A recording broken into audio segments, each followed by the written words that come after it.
सरप कला भरपूर प्रभ बिरथा जानन हार। जाके सिमरन उधरिए नानक तिस बलहार। शब्दार्थ। उधरिए मतलब पार हो जाते हैं। सरलाद। वह प्रभु सब शक्तियों से भरपूर है। वह हरेक के दिल का दर्द जानता है। उसके सुमिरन द्वारा भव सागर से उद्धार हो जाता है। हम उस पर बलिहारी जाते हैं। टूटी गार्डन हार गोपाल, सरत जिया आपे प्रतिपाल। सगल की चिंता जिस मन माहे, तिसते बिरथा कोई नाहे। रे मन मेरे सदा हर जाप, अविनाशी प्रभ आपे आप। आपन किया कछु न होय, जे सो प्राणी लोचे कोय। तिस बिन नाही तेरे किच काम, गत नानक जब एक हर नाम। शब्दार्थ। बिरथा मतलब खाली, लोचे मतलब इच्छा करे, गति मतलब मुक्ति। सरलाद। सृष्टि का प्रतिपालन करने वाला वह गोपाल बिछड़े हुए को मिलाने वाला है। वह अपने से बिछड़े हुए जीवों को अपने साथ जोड़ने वाला है। वह सब जीवों का प्रतिपालक है। उसके मन में सबकी सोच या चिंता है। कोई भी उससे खाली नहीं है। हे मेरे मन, तू सदा हरि का सुमरन किया कर। वह प्रभु अविनाशी है। वह सब कुछ स्वयं ही है। कोई दूसरा उस जैसा नहीं है। जीव का किया कुछ नहीं होता। चाहे कोई अपने आप 100 बार प्रयत्न कर ले, उस प्रभु के बिना कुछ नहीं होता। उस प्रभु के सिवा कुछ भी तेरे काम आने वाला नहीं है। केवल हरि के नाम का सुमिरन करके ही मुक्ति प्राप्त होती है। उदाहरण सहित व्याख्या। सुखमनी के अनेक अन्य प्रसंगों की तरह गुरु साहब इस अष्टपदी में भी प्रभु के अनेक गुणों का वर्णन करके जीव को भजन सुमरन करने की प्रेरणा देते हैं। गुरु साहब ने वाणी के एक अन्य प्रसंग में भी यही उपदेश दिया है। कहते हैं, भई परापत मानुक देहुरिया, गोविंद मिलन की एह तेरी बरिया। अवर काज तेरे किते न काम, मिल साध संगत भज केवल नाम। रूपवंत होए नाही मोहे, प्रभ की जोत सगल घट सोहे। धनवंता होए क्या को गर्बे, जा सब किछ तिसका दिया दरबे। अति सूरा जे को कहावे, प्रभ की कला बिन कह धावे। जे को होए बहे दातार, तिस देन हार जाने गावार। जिस गुर प्रसाद टूटे हव रोग, नानक सो जन सदा आरोग। शब्दार्थ। सोहे मतलब शोभा देती है। दरबे मतलब धन। कह धावे मतलब कोई भाग दौड़ नहीं कर सकता। सरलार। कोई सुंदर व्यक्ति यह न सोचे कि वह अपनी सुंदरता से संसार को मोह रहा है। उसे यह समझना चाहिए कि उस प्रभु की ज्योति ही प्रत्येक जीव के अंदर शोभा दे रही है। सुंदरता उस ज्योति की है। धन का अहंकार करना व्यर्थ है, क्योंकि सारा धन उस प्रभु का दिया हुआ है। यदि कोई अपने आप को शूरवीर कहलाता है, तो उसे सोचना चाहिए कि प्रभु द्वारा बख्शी शक्ति के बिना कोई भागदौड़ कैसे कर सकता है। यदि कोई दाता या दानी बनकर बैठ जाता है, तो वह दाता प्रभु उसे मूर्ख अज्ञानी समझेगा। सद्गुरु की कृपा से जिस जीव का हौमे का रोग दूर हो जाता है, वह सदा के लिए निरोग हो जाता है। उदाहरण सहित व्याख्या।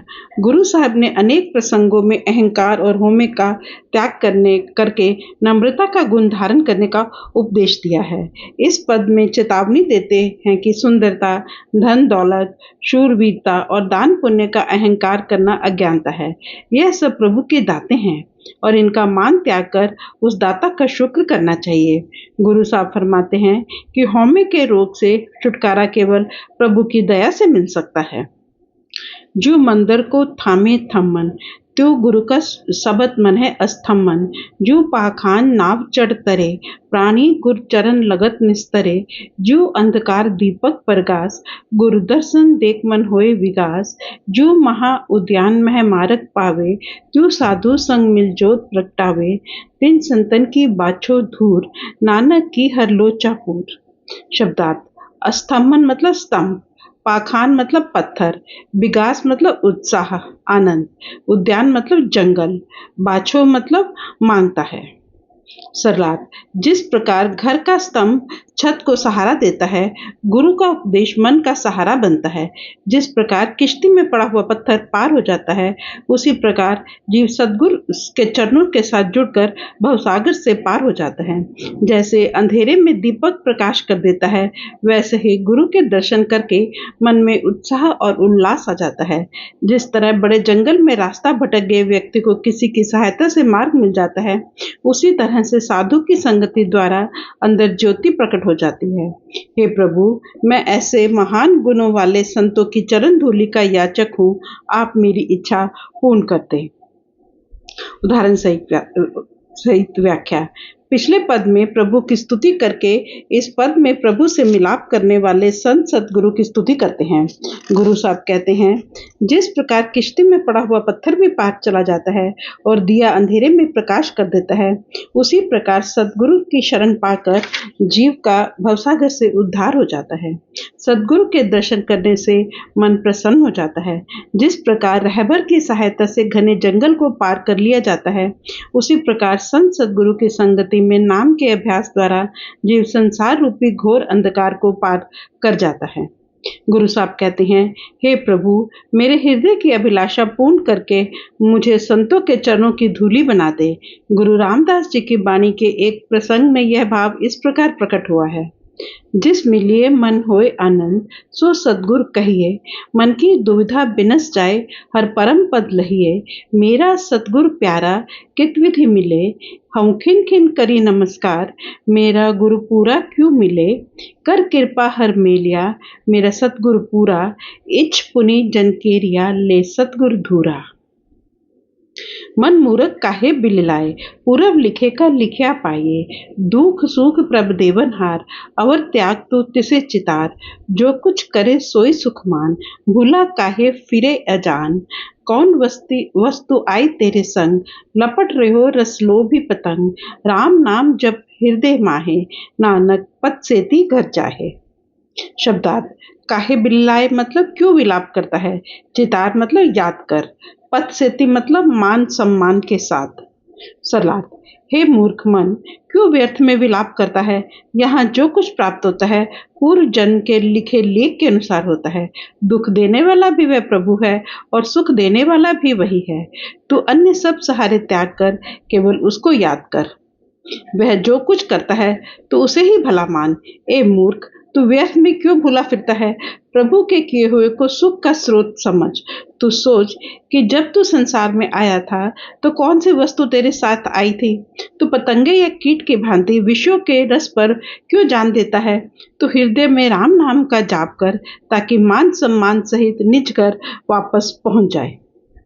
उदाहरण सहित व्याख्या। इस पद को 4 भागों में विभाजित किया जा सकता है। पहली 3 पंक्तियों में जीवन के दुखों और सुखों की परवाह किए बिना ध्यान को प्रभु की भक्ति में लगाए रखने का उपदेश दिया गया है। गुरु साहब समझाते हैं कि दुख सुख प्रभु द्वारा धुर से लिखे लेख के अनुसार ही मिलते हैं। यदि दुखों में हिम्मत से काम नहीं लेंगे तो सुखों के बहाव में बह जाएंगे, तो कभी भी प्रभु की भक्ति नहीं कर सकेंगे। गुरु नानक साहब की वाणी है, सुख दुख पूर्व जन्म के किए, सो जाने जिन दाते दिए। किसको दोष देह तू प्राणी, सहु अपना किया करारा है। दुख सुख सब प्रभु ने दिया है, परंतु यह सब जीव के पूर्व जन्मों के अनुसार ही दिया है। दुख सुख प्रभ देवनहार से यह अभिप्राय नहीं है कि प्रभु मनमर्जी से जिसे चाहे दुख दे देता है और जिसे चाहे सुख दे देता है। यदि प्रभु मनमर्जी से किसी को अमीर, किसी को गरीब, किसी को सुंदर नेत्रों वाला, किसी को अंधा, किसी को खूबसूरत, किसी को बदसूरत और किसी को दीर्घायु और किसी को अल्पायु बना देता है, तो दयालु होना तो एक तरफ, वह न्यायशील भी नहीं हो सकता। गुरु साहब समझाते हैं कि प्रभु जो भी सुख दुख देता है जीव द्वारा किए हुए कर्मों के अनुसार ही देता है, परंतु देता इस ढंग से है कि जीव के कर्मों का बोझ भी उतर जाए, वह उसके भक्ति द्वारा संचित कर्मों का भी नाश कर ले और भविष्य में दुखों और रचना के साथ बांध कर रखने वाले कर्मों से भी बचा रहे। गुरु साहब निर्मल परमार्थ के श्रेष्ठ भाव पर प्रकाश डाल रहे हैं। कि जीवन के जैसे भी हालात हों, जीव प्रत्येक अवस्था में प्रभु की भक्ति कर सकता है। उसे जीवन के हालात का बहाना बनाकर उस दयालु और उसकी भक्ति की तरफ पीठ नहीं करनी चाहिए, बल्कि हर प्रकार के हालात के बावजूद प्रभु का भजन सुमरन करना चाहिए। वर्तमान दुखों का कारण पूर्व जन्मों में प्रभु की भक्ति ना करना है, और दुखों से छुटकारे की दवा भी प्रभु के नाम का अभ्यास है। गुरु साहब दूसरा उपदेश यह देते हैं कि दुख सुख को प्रभु की रजा मानकर प्रसन्नता पूर्वक स्वीकार करना चाहिए, क्योंकि वे सर्वज्ञाता और दयालु प्रभु कभी भी कोई ऐसा कार्य नहीं करता जिसमें जीवात्मा की वास्तविक भलाई न हो। प्रभु द्वारा किए कार्य से ना समझने की वजह से जीव उसके साथ गिले शिकवे करता है। प्रभु के प्रेम और विश्वास का वास्तविक अर्थ ही दुख सुख को प्रभु की रजा समझकर प्रसन्नता पूर्वक स्वीकार कर लेना है। हर प्रकार के हालात में ध्यान को निरंतर प्रभु के नाम में लगाए रखना है। तीसरी बात गुरु साहब यह समझाते हैं कि इस संसार में आते हुए ना कोई वस्तु साथ आती है और ना ही यहाँ से जाते हुए साथ जाती है।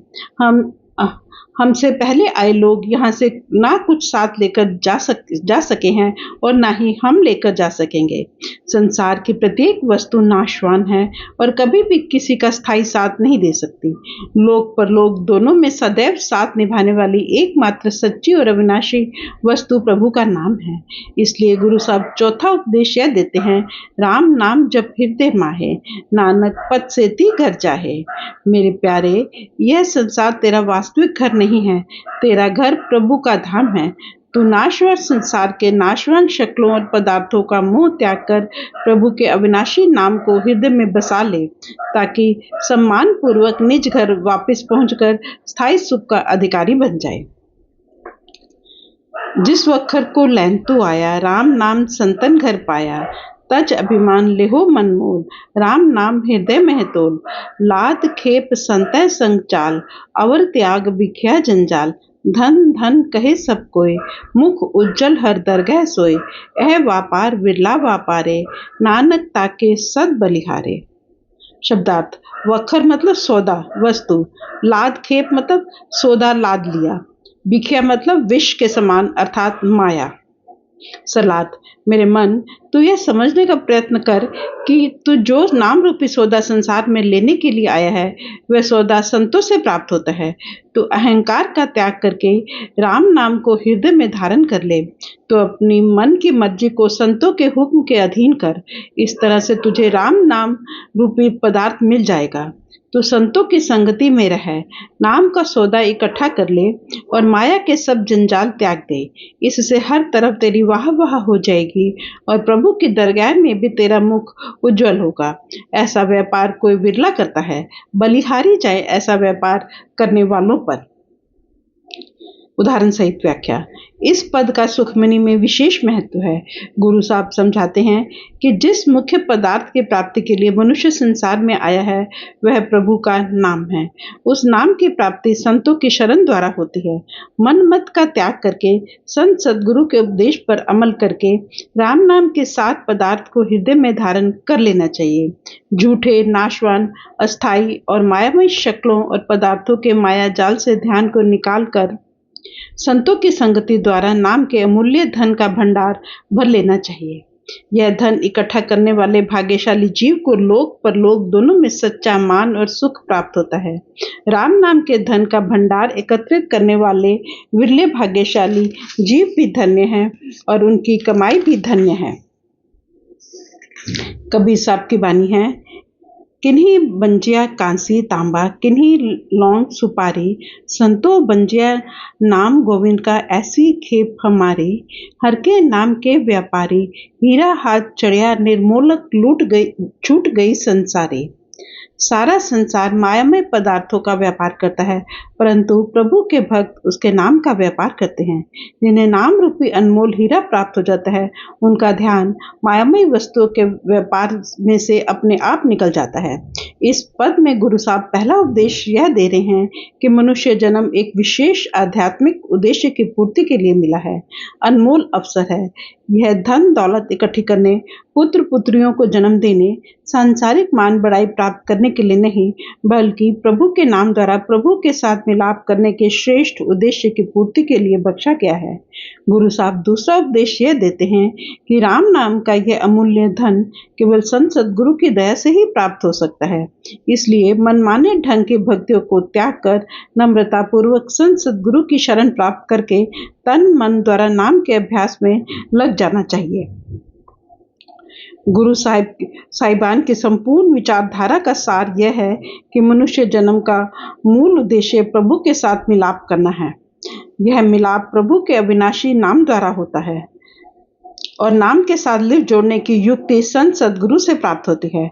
गुरु अमरदास जी की बानी है, इस जग में नाम अलग है, गुरुमुख बसे मन आए। नाम कहीं बाहर नहीं है, वह प्रत्येक घट में समाया हुआ है, परंतु यह सद्गुरु के उपदेश पर अमल करने से प्रकट होता है। गुरु अर्जुन देव जी की बानी के अन्य प्रसंग में कहते हैं, अनहद बानी पूंजी संतन हथ राखी कुंजी, सुन समाद गुफा तह आसन, केवल ब्रह्म पूरन तह बासन, भगत संग प्रभ गोष्ठ करत, तह हरख न सोग न जन्म न मरत, कर कृपा जिस आप दिवाया, सात संगत तिन हर धन पाया। जीव नाम अनहद शब्द या अनहद बानी की जो पूंजी संसार में लेने के लिए आया है, उसका भेद प्रभु ने संतों को सौंपा हुआ है। कौन से संतों को? जो सहज समाधि की अवस्था द्वारा प्रभु के साथ मिलाप कर चुके हैं। उनका प्रभु के साथ सदा वार्तालाप होता रहता है। प्रभु की दया से जिस भाग्यशाली जीव को ऐसे संतों की संगति प्राप्त हो जाती है, उसे वह अमूल्य धन प्राप्त हो जाता है। गुरु अमरदास जी की बानी है, नामे उपजे नामे बिनसे, नामे सच समाये, नानक नाम गुरमति पाइए, आपे लय लवाए। गुरु साहब समझा रहे हैं कि नाम किसी भाषा या किसी ग्रंथ शास्त्र या कोई विशेष शब्द नहीं है। नाम प्रभु की सृष्टि का सृजन और नाश करने वाली, प्रभु से बिछुड़ी आत्मा को पुनः उससे मिलाने वाली शक्ति है। उस नाम के साथ लिव जोड़ने की युक्ति प्रभु की कृपा द्वारा संत सद्गुरु की दया से प्राप्त होती है।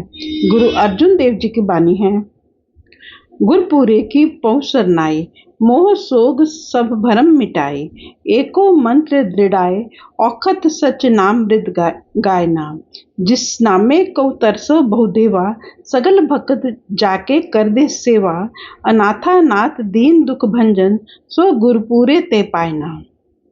नाम के लिए देवता भी तरसते हैं। वह नाम अनाथों का नाथ है, निमानों जीवों और दुखियों के दुख दूर करने वाला है। इसकी सूझ पूरे गुरु से होती है। चरण साध के धोए धोए पियो, अरब साध को अपना जियो, साथ की धूर करो स्नान, साथ ऊपर जाइए कुर्बान, साथ सेवा बड़ भागी पाइए, साथ संग हर कीर्तन गाइए, अनेक बिगनते साधु राखे, हर गुण गाय अमृत रस चाखे, ओट गही संत हर दर आया, सरब सुख नानक तह पाया। सरलात, नाम का सौदा किसी साधु से प्राप्त होता है, इसलिए साधु की चरण शरण प्राप्त करनी चाहिए। अपना मन साधु को अर्पण करके साधु की चरण धूलि में स्नान करना चाहिए और अपने आप को उस साधु पर कुर्बान कर देना चाहिए।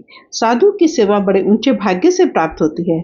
साधु की संगति में हरि का कीर्तन गाने का सौभाग्य प्राप्त होता है। भजन करने वालों को साधु अनेक विघ्नों से बचा लेता है। उसकी संगति करने वाला हरि के गुण गाता है और नाम का अमृत पीता है। जिस जीव ने संतों का सहारा ले लिया है तथा संतों के द्वार पर आ गया है, उसे सारे सुख प्राप्त हो जाते हैं। उदाहरण सहित व्याख्या। इस पद में गुरु साहब ने एक ही भाव को दो प्रकार से दृढ़ करवाया है। पहला साधु के चरण धोने और साधु की चरण धूलि में स्नान करने का है। चरण साध के धोए धोए पियो, ऐसे वर्णन नम्रता पूर्वक साधु की शरण प्राप्त करके मन की मति त्याग कर तन मन से साधु के उपदेश पर अमल करने का उपदेश देते हैं। दूसरी तरफ ऐसे प्रसंगों में साधु की चरण धूलि को शब्द नाम के साथ लिव जोड़ने के अर्थों में प्रयोग किया गया है। गुरु साहब बानी के अन्य प्रसंग में फरमाते हैं, बिनवंत नानक धुर साधु नाम प्रभ अमोलय। गुरु रामदास जी की बानी है, अमृत नाम निधान भोजन खाया, संत जना की धूर मस्तक लाया। गुरु अर्जुन देव जी की बानी है, संत जना की धूड़ नित बाछे, नाम सच्चे का गहना। अमृत नाम चले जप नाला, नानक जाचे संत रवाला। कीमत कौन करे तेरी करते, प्रभु अंत न पारा वारी। नाम दान नानक वड्याई, तेरिया संत जना रे नारी। गुरु साहब नाम के अभ्यास को ही संतों की चरण धूलि में स्नान का दर्जा देते हैं। दूसरा उपदेश साधु की संगति में हरि का कीर्तन गाने और अमृत रस प्राप्त करने का है। पीछे विस्तार पूर्वक विचार कराए हैं कि कीर्तन गाने का अर्थ भी नाम का अभ्यास करना है और अमृत रस पीने का भाव भी नाम की आराधना है। मृतक को जीवालनहार, भूखे को देवत आधार। सरब निधान जाकी दृष्टि माहे, पूरब लिखे का लहना पाहे। सब किछ तिसका ओ करने जोग, तिस बिन दूसर होआ न होग। जप जन सदा सदा दिन रहनी, सबते ऊंच निर्मल एह करनी। कर कृपा जिसको नाम दिया, नानक सो जन निर्मल थिया। सरलार्थ, वह अकाल पुरख मृतक को जीवित करने में समर्थ है और भूखे को भोजन देने वाला है। उसकी दृष्टि मात्र में सब भंडार शामिल हैं, परंतु वे प्राप्त पूर्व के लिखे लेख के अनुसार होते हैं। जो कुछ है वह प्रभु का है और वह सब कुछ करने में समर्थ है। इसके अलावा उस जैसा समर्थ ना कोई हुआ है, ना हो ही सकता है। हे जीव, तू दिन रात उसका सुमिरन कर, यही सबसे ऊंची और निर्मल करनी है। प्रभु जिसे कृपा करके अपना नाम बख्श देता है, वह पूर्ण रूप से निर्मल हो जाता है। उदाहरण सहित व्याख्या। इस पद की पहली 6 पंक्तियों में प्रभु के गुणों की महिमा की गई है। प्रभु आत्मिक रूप से मृतक हो चुके जीव को अपने नाम के साथ जोड़कर पुनः जीवित कर सकता है। वह मायामयी तृष्णा की भूख द्वारा सताए जीव को नाम के अमृत से सदा के लिए तृप्त कर सकता है। वह अपनी दया दृष्टि से लोक परलोक की कोई भी दात बख्श सकता है। इसके अलावा ना कोई कर्ता और दाता हुआ है, ना ही हो सकता है। अगली 4 पंक्तियों में उपदेश देते हैं कि दिन रात प्रभु के नाम की आराधना में लगे रहना चाहिए। यही सबसे ऊंची और निर्मल करनी है। जिसे प्रभु अपनी दया से नाम की दात बख्श देता है, उसका हृदय विषय विकारों, आशा तृष्णा और कर्मों के संस्कारों के सब मैल से छूटकर निर्मल हो जाता है। जाके मन गुर की प्रतीत, तिस मन आवे हर प्रभ जीत। भगत भगत सुनिए तह लोय, जाके हृदय एको होय। सच करनी सच ताकी रहत, सच हृदय सत मुख कहत। साची दृष्ट साचा आकार, सच वर्ते साचा पासार। पार ब्रह्म जिन सच कर जाता, नानक सो जन सच समाता। शब्दार्थ। प्रतीत मतलब भरोसा, विश्वास। तिहु लोय मतलब तीनों लोकों में। रहत मतलब रहनी। सरलार्थ। जिसके हृदय में गुरु का विश्वास उत्पन्न हो जाता है, उसके हृदय में प्रभु का निवास हो जाता है। जिसके हृदय में हरि का निवास हो जाता है, उसकी तीनों लोकों में शोभा होती है। उसकी करनी और रहनी सच्ची हो जाती है। उसके हृदय में भी सत्य होता है और उसके मुख से भी सत्य ही निकलता है। उसके हृदय में भी सच्चे प्रभु का निवास होता है और उसके मुख से भी उस सच्चे की ही महिमा होती है। उसकी दृष्टि भी सच्ची हो जाती है और उसके हर कार्य में सत्य की झलक दिखाई देती है। वह सदा सत्य में विश्वास करता है। वह सत्य का रूप हो जाता है। जिसे पारब्रह्म के सत्य होने का अनुभव हो जाता है, वह उसी सत्य में समा जाता है। उदाहरण सहित व्याख्या। इस पद में सद्गुरु के उपदेशानुसार प्रभु के नाम का अभ्यास करने वाले भक्त की बड़ाई का वर्णन किया गया है। जो भक्त अपना ध्यान सदैव प्रभु में रखता है, उसके हृदय में प्रभु का निवास हो जाता है। वह सदैव नाम के अभ्यास में लगा रहता है। उसके हृदय में नाम समा जाता है। उसकी दृष्टि सच्ची भाव निर्मल हो जाती है। उससे संपूर्ण सृष्टि में वह प्रभु समाया हुआ दिखाई देने लगता है। उसकी रहनी का आधार भी सच्चा नाम होता है और उसका प्रत्येक कार्य सत्य पर आधारित होता है। उसे प्रभु रूपी सत्य की पहचान हो जाती है और वह उसमें समाकर उसका ही रूप बन जाता है। फ्रेंड्स, ये वचन राधा स्वामी सत्संग व्यास द्वारा प्रकाशित पुस्तक सुखमनी साहब में से लिए गए हैं। Thank you.